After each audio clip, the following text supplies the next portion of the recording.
So I decided that I'm just going to post deck techs whenever I think about a deck that I want to make, and then maybe I'll do games 2 or 3 times a month whenever I actually get around to buying decks and playing with them online. But that should just give you some idea of what to expect. You'll get maybe a deck tech 2 or 3 times a week and actual games 2 or 3 times a month. So without further ado, here's this wacky deck I thought up recently.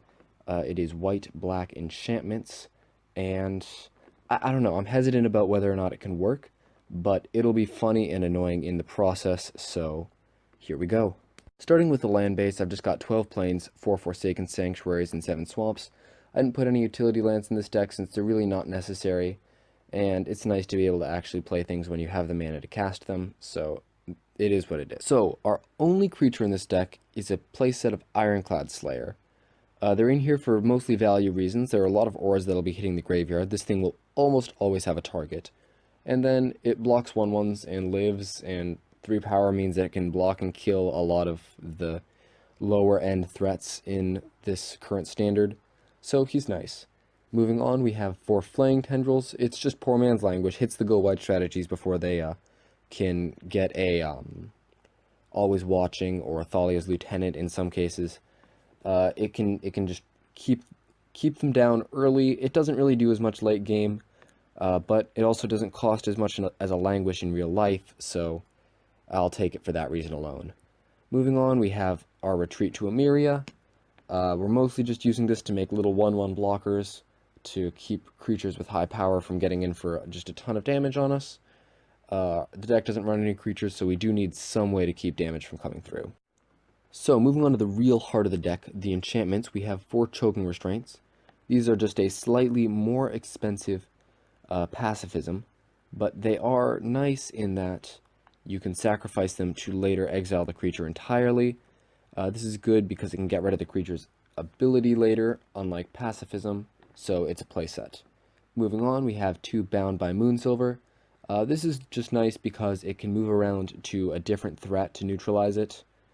Sadly, it's not instant speed, so it's not great against the new Emrakul, but whatever. It can move from threat to threat. It does keep them from transforming, which is corner case good, I guess. So we'll take it as the last 2 Choking Restraints. Then we have 3 Dead Weight. This is basically a removal spell for a lot of the early game creatures. Good against Thalia's Lieutenant, stuff like that. And then it ends up in the graveyard where it can get found by some of our other spells. Rounding out our auras, we have Pacifism, which is just a very efficient way to deal with creatures. 2 mana, and the creature can't attack or block. Good against big creatures with no real strong ability. Bad against little creatures with good abilities, but we'll take what we can get. Pacifism is pretty efficient for this current standard. Next up, we have some Stasis Snare.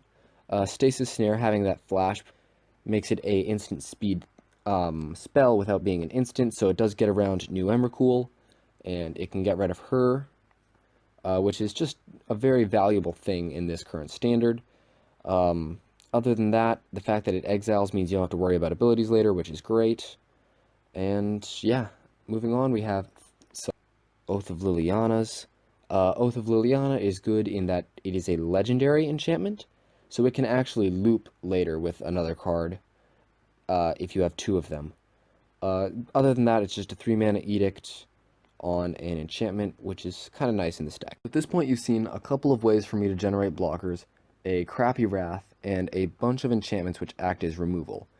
So you're probably wondering, how do I win after I annoy the crap out of my opponent?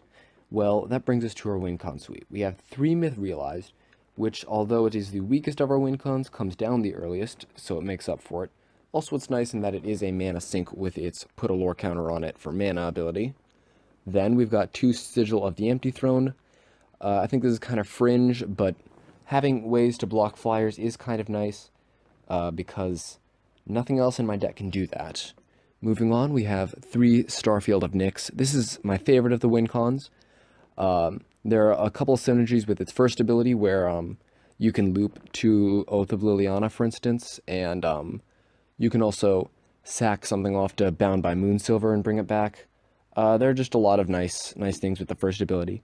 But the main reason I have it in the deck is the second ability, which turns all of my stupid, dirtily enchantments into 2/2s and 3/3s.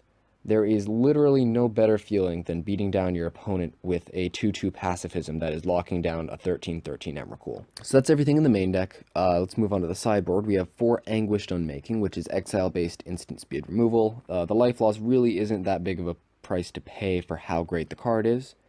Then we have 2 Linvala the Preserver, which is good against like burn decks or go wide decks. She just can come in and make a dude gain us some life and turn around a lost game. Next, we have our last Stasis Snare for Emrakul decks and any deck where we need Stasis Snare. Then we have 4 Infinite Obliteration, also for Emrakul decks, and 4 Virulent Plague to deal with token decks. So that's the deck. I hope you like it. I don't know how it's going to hold up. It seems a little bit slow, but maybe I'll play it later, maybe I won't. We'll see. Peace out.